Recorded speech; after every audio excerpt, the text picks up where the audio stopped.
کے بقدر ملے گا، زیادہ عمل ہوں گے تو اونچا ملے گا، نبی علیہ الصلوۃ والسلام کے قرب کی جگہ ملے گی، اور اگر کم اعمال ہوں گے تو نیچے کا گھر ملے گا۔ اب اس میں دو باتیں ذہن میں رکھیے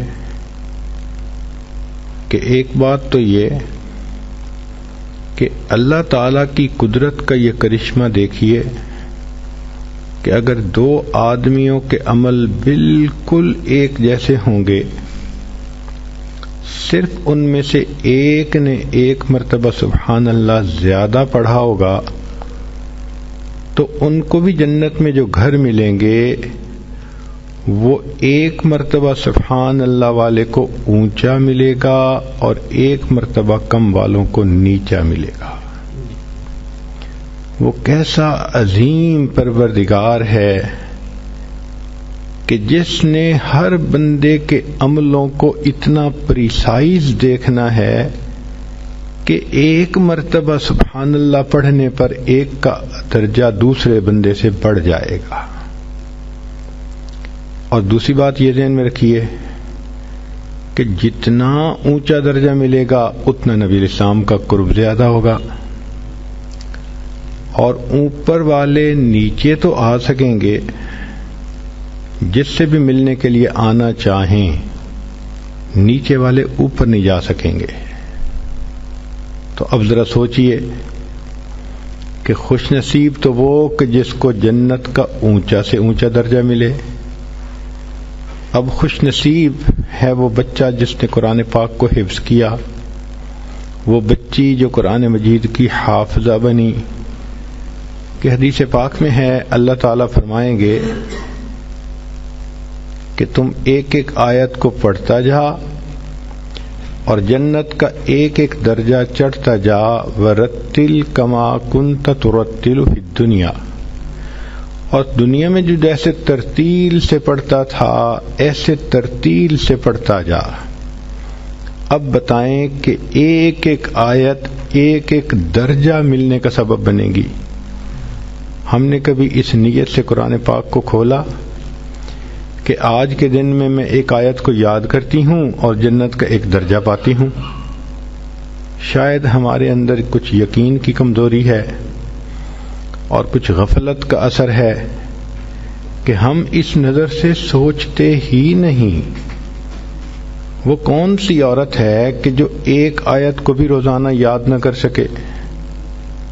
بالخصوص جن عورتوں کے بچے جوان ہو جاتے ہیں، وہ تو بڑی قیمتی عورتیں ہوتی ہیں کہ ان کے پاس فرصت ہی فرصت ہوتی ہے۔ وہ تو گھر میں بھی ملکہ بن کے رہتی ہیں، بیٹے بھی جوان، بیٹیوں کی بھی شادی ہو گئی، اب وہ نانی دادی بن جاتی ہیں، ان کا راج ہوتا ہے گھر کے اندر، تو ان کے پاس فرصت ہی فرصت ہوتی ہے۔ مگر اس فرصت میں کبھی یہ سوچ بھی ذہن میں آئی کہ آج کے دن میں ایک درجہ اور نبی علیہ السلام کے قریب ہونا چاہتی ہوں؟ کاش کہ ہم اس نظر سے سوچتے تو ہمارا کوئی بھی دن قرآن مجید کی آیت کو یاد کیے بغیر نہ گزرتا۔ ہم روز ایک نہ ایک آیت یاد کیا کرتے، چھوٹی صورتیں یاد کریں، جو معروف صورتیں ہیں وہ یاد کریں، تو آپ دیکھیں ایک آیت پہ ایک درجہ ملنے کی خوشخبری نبی علیہ السلام نے فرما دی ہے۔ ہم نے یہ دیکھا ہے کہ جس بندے کو منزل کا پتہ ہو یا نہ پتہ ہو، تو جس کو پتہ نہیں ہوتا اس کا صحت مند گھوڑا بھی رستے میں کھڑا رہ جاتا ہے، اور جس کو منزل کا پتہ ہوتا ہے وہ اپنے بیمار گدھے کو بھی منزل پہ پہنچا لیتا ہے، اس لیے کہ اس کو منزل کا پتہ جو ہے کہ کہاں پہ منزل ہے۔ تو علم جو ہے یہ بڑی نعمت ہے۔ آپ نے دنیا میں دیکھا ہوگا کہ جس بندے کو تجربہ ہو، علم ہو، وہ تھوڑی انویسٹمنٹ سے زیادہ پروفٹ کما لیتا ہے۔ جس کو علم نہ ہو، تجربہ نہ ہو، وہ اپنا پیسہ بھی ڈبو بیٹھتا ہے۔ شریعت نے بھی یہی کہا کہ تم علم حاصل کرو، یہ پہلا قدم ہے اللہ تعالی کے قریب ہونے کا۔ چنانچہ نبی علیہ الصلوۃ والسلام نے ایسی ایسی باتیں بتائی ہیں کہ جن کو ہم اپنائیں تو ہماری یہ زندگی بھی کامیاب، آخرت کی زندگی بھی کامیاب۔ نبی علیہ الصلوۃ والسلام نے کچھ دعائیں امت کو سکھائیں جن کو مسنون ادعیہ کہا جاتا ہے۔ ہمیں ان کی برکتوں کا اندازہ ہی نہیں ہے، تبھی تو ہم کبھی عملیات والے کے پیچھے بھاگتے ہیں، کبھی تعویذ والے کے پیچھے بھاگتے ہیں، کبھی اس سے پڑھنے کا عمل مانگتے ہیں، کبھی اس سے پڑھنے کا عمل مانگتے ہیں۔ بھائی نبی علیہ السلام نے جو پڑھنے کے اعمال بتا دیے، اس کے بعد تو مزید کچھ کسی سے پوچھنے کی حاجت ہی نہیں رہتی۔ مسنون دعائیں وہ دعائیں ہیں جو اللہ تعالی کے خزانوں کے دروازوں کی کنجیاں ہیں۔ آپ کنجی کو لگائیں، رحمت کا دروازہ کھل جائے گا۔ یہ نبی علیہ السلام کی زبان فیض ترجمان سے نکلی ہوئی مقبول دعائیں ہیں، یہ اللہ کے ہاں مقبول ہو چکی ہیں۔ ہم اگر ان دعاؤں کو پڑھیں گے تو یہ پھر قبول ہوں گی۔ جو چابی ایک دفعہ تالا کھول دے وہ بار بار کھول سکتی ہے، اور اگر وہ چابی دوسری دفعہ تالا نہ کھول سکے تو لگانے والے نے کوئی غلطی کی ہے۔ چنانچہ نبی علیہ الصلوۃ والسلام کی دعائیں اللہ رب العزت کے ہاں قبول ہو چکی، قبولیت پا چکی۔ اب ہم اگر ان دعاؤں کو پڑھیں گے تو رحمتوں کے دروازے کھلتے جائیں گے، اور اگر نہیں کھل رہے تو اس کا مطلب کہ چابی کو استعمال کرنے والے کو کوئی مسئلہ ہے۔ تو ان دعاؤں سے فائدہ اٹھائیں۔ عورتیں ایک مثال ذرا غور سے سنیں۔ آپ حج کرنے کے لیے جاتی ہیں تو کیا گھر کی ساری چابیاں لے کے ساتھ چلی جاتی ہیں؟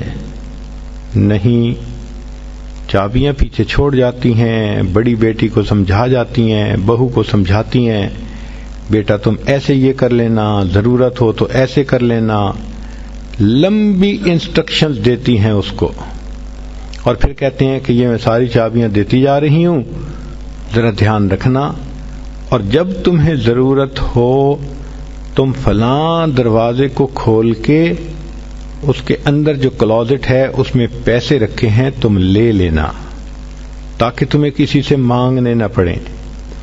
تو ماں جانے سے پہلے اپنے بچوں کو چابیاں دے جاتی ہے کہ میرے بچوں کو غیر کی محتاجی نہ ہو۔ بالکل یہی مثال ہے۔ اللہ کے پیارے حبیب صلی اللہ علیہ وسلم جب اس دنیا سے جانے لگے تو محبوب صلی اللہ علیہ وسلم نے امت کو دعائیں سکھا دیں کہ اگر میری یہ امت ان دعاؤں کو پڑھتی رہے گی تو رحمتوں کے دروازے ان پر کھلتے رہیں گے۔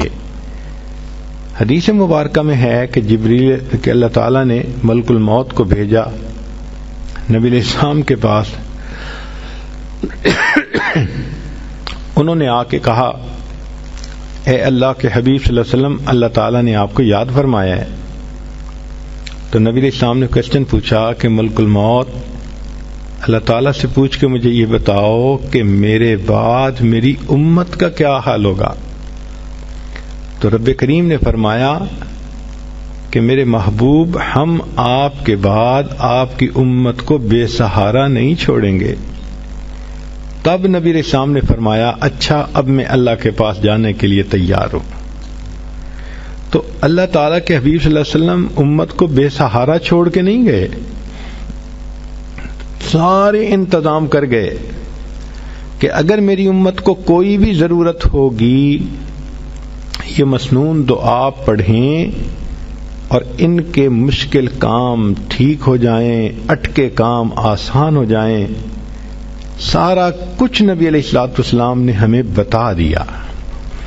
چنانچہ آج کی اس مجلس میں چند باتیں اسی طرح کی بتانی ہیں کہ عورتوں کو اندازہ ہو سکے کہ جو مسنون دعائیں ہیں ان کی کیا اہمیت ہے اور اس کے کیا کیا فائدے ہمیں ملتے ہیں.